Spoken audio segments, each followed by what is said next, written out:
আসসালামু আলাইকুম। আশা রাখি সবাই ভালো আছেন। সাধারণত আমি খুব বেশি ভিডিও করি না, কারণ আমার টাইম হয় না, আর এটা আমার ভালোও লাগে না।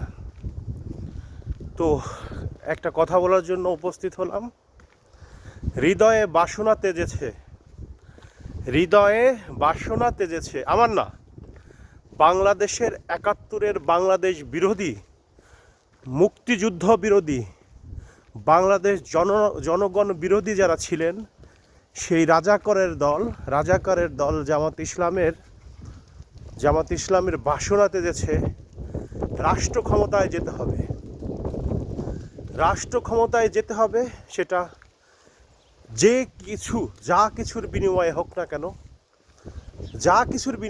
না কেন, রাষ্ট্র ক্ষমতায় যেতেই হবে।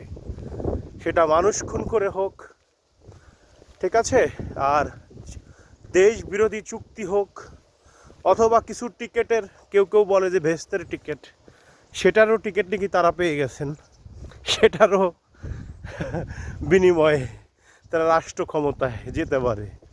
আমার জানা নাই তাদের কাছে মহান আল্লাহ তাআলা দায়িত্ব দিয়েছেন কিনা।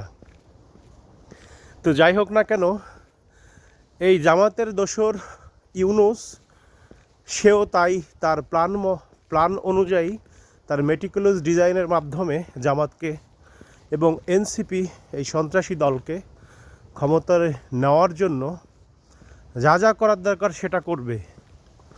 তবে সতর্ক থাকতে হবে সাধারণ মানুষদের, সাধারণ জনগণের, যে কোনো মূল্যে এদেরকে প্রতিহত করতে হবে। সবাই ভালো থাকবেন। আল্লাহ হাফেজ।